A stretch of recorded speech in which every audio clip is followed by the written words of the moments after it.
Assalamu alaikum dear students. Today our topic is price mechanism. Price means whatever is paid in exchange of goods and service is known as price, and mechanism is the process. Actually, prices provide the guideline for taking an economic decision, and that mechanism through which prices provide the guideline is known as price mechanism. That situation in which all the economic decisions are performed on the basis of prices is known as price mechanism. While making economic decisions like what to produce, how to produce, and for whom to produce, prices provide the guideline like an invisible hand, which is known as price mechanism.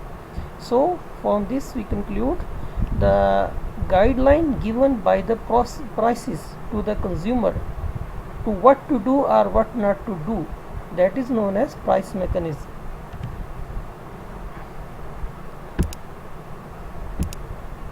According to Lewis, in socialism all the decisions are performed on the basis of direction, while under capitalism all the economic decisions are performed on the basis of inducement. So, socialism is a type of economic system in which all the means are owned by the government, state ownership, centrally controlled economy. And in such type of economy like socialism, all the decisions are taken on the basis of direction. Whatever the authority provides the direction, all the masses of the country are bound to follow that direction. While under capitalism, contrast to the socialism, capitalism is a free economic system in which all the individuals have freedom of rights. They can engage in any activity of their own choice. So such type of system, economic system, capitalism, all the economic decisions are performed on the basis of inducement, and that inducement comes from the prices. Actually, prices provide the guideline. Prices induce to take any decision, to take or not to take. Such inducements are shown by prices. Consumers reveal their preferences with the help of price, which they are prepared to pay for any commodity. Producers produce those goods where they can earn greater profit, and all the factors of production like land, labor, capital, organization will be engaged where they get higher rewards. So these are all the economic agents. They take their decision on the basis of prices. Prices provide the guideline to all the economic agents to take any economic decisions. The prices govern all the decisions of consumption, production, and distribution in capitalistic economy. Now we discuss the role of price mechanism. Role of price mechanism in market economy. Market economy means free economic system. Can be discussed as under: number one is equilibrium in demand and supply. It is only a price, the force of price in the market, which equalizes both demand and supply, and that situation in which demand and supply are equal is known as equilibrium of the market. So whenever there is any disequilibrium in the market, suppose demand is greater than supply, then what will happen in the market? Actually, both demand and supply depend on price. These are the function of price. Demand is negatively related, inversely related with price, whereas supply is positively related with price. So when demand is greater than supply, what will happen in the market? As a result, whenever the demand is greater than supply, it means there is shortage in the economy, and price will rise. Due to shortage in the market, price will rise. When price rises, what will be the impact of price on demand and supply? As we know that when price increases, demand will fall down and supply will expand. In that situation, before this change, we were discussing demand greater than supply, and now price rises, then what happens to demand and supply? When price rises, the impact of rise in price on demand will be negative, whereas on supply it will be positive, and eventually both will be equilibrium, both will be equalized automatically without any government intervention. So this is the role of price mechanism. The force of price will bring the equilibrium in the market. Next is coordination among different sectors.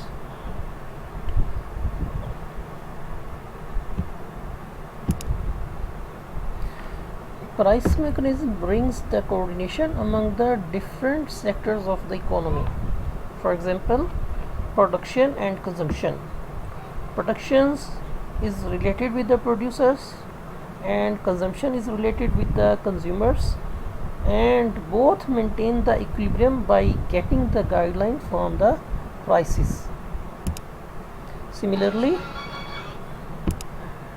equilibrium in demand and supply of the factors of production also becomes through the price mechanism.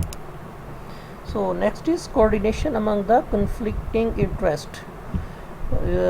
We know that there is always conflict among the consumers and the producers. Producers want to get the maximum prices of their goods, whereas consumer want to pay less price of the goods and services whatever they are purchasing. So price mechanism brings the coordination among these conflicting forces. These are the prices which provide the guideline through which both are agreed at any price. So price mechanism coordinates the conflicting interests. Next is specialization and division in the productive resources. It is the price mechanism due to which all the productive resources are automatically used in the productive process. If any factor is utilized in less productive work, it will automatically shift from less productive to productive utilization. So this is the price mechanism which shifts the factor from less productive to more productive, and due to specialization and division of work there is increase in the production, in efficiency, in skill, and it will lead to more production and greater output in the society.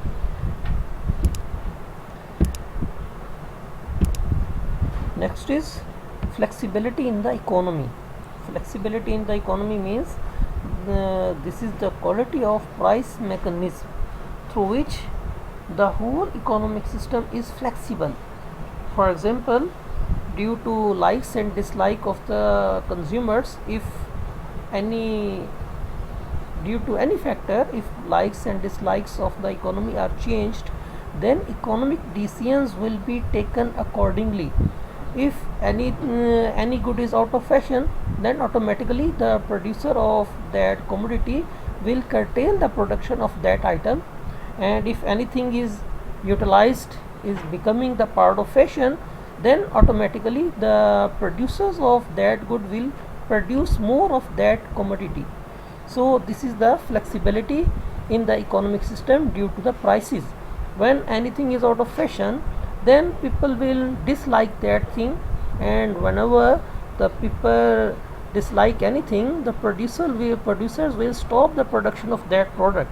And if anything is in the fashion, people are using more of it, it means there are increasing demand in the economy, and producer will produce more of that commodity, and these decisions will be taken under the guideline given by the prices. So it is the price mechanism which brings the flexibility in the economy. Now next is proper allocation of resources. Proper allocation of resources means the utilization of the resources in the best way. Since due to perfect competition in the price system, in the market economy, there is always perfect competition, and each producer have to face the competition. If he takes any wrong economic decision, he will have to face he will have to suffer the loss due to his own decision, and he takes, if he is taking wrong decision, he will be responsible for himself for that loss. So due to price mechanism, resources are automatically utilized in that way in which they provide the maximum benefits to the producer. Number next is investment directions. Investment directions, actually prices provide the guideline to take the decision where the producers should invest. This guideline comes from the prices. So this is the price mechanism which provides the guideline to the investors to take the investment decisions. Similarly, consumption pattern, consumers have to consume something. Whenever they are in the market, they want to purchase anything, they will compare the price of that commodity and the utility gained from that commodity, and it is price which provides the guideline to the consumer to determine the consumption pattern, whether he should consume anything, to purchase anything. So he will get the guideline from prices. He will take the decision. If prices are less than the marginal utility, he will get more. If price and marginal utility both are equal, it means there is no loss. If price is greater than the utility, then there will be loss for the consumer. So consumption pattern will also be taken by considering the prices. Prices play the role for the consumers to adopt any consumption pattern, to take any consumption decision. Similarly, national income distribution, there are 4 factors of production: land, labor, capital, organization. And firstly, national income is produced with the help of 4 factors of production, and this national income is again distributed among its productive factors. For example, we pay rent to land, wages to labor, interest to capital, and profit to organization. And these decisions are also taken by the guideline given from the prices. And the next is international trade. International trade, not a single country in the world is self-sufficient, because naturally some resources are abundant in some countries and they are scarce in the other countries. So the nations have to trade. Now prices will provide the guideline what commodities should be imported from the other countries and which commodities should be produced domestically, what have to import and what have to export. These decisions are also taken with the help of prices. So this is price mechanism, how to take an economic decision, how the economic activities take in place. For example, international trade, national income distribution, consumption pattern, investment direction, allocation of resources, flexibility in the economy. All these things which we have discussed, these decisions are taken with the help of prices, and this mechanism, this is the role of price mechanism in the economy. So dear students, this is the end of our lecture. If you feel any problem, any clarification, you may contact. Okay, best of luck. Allah Hafiz.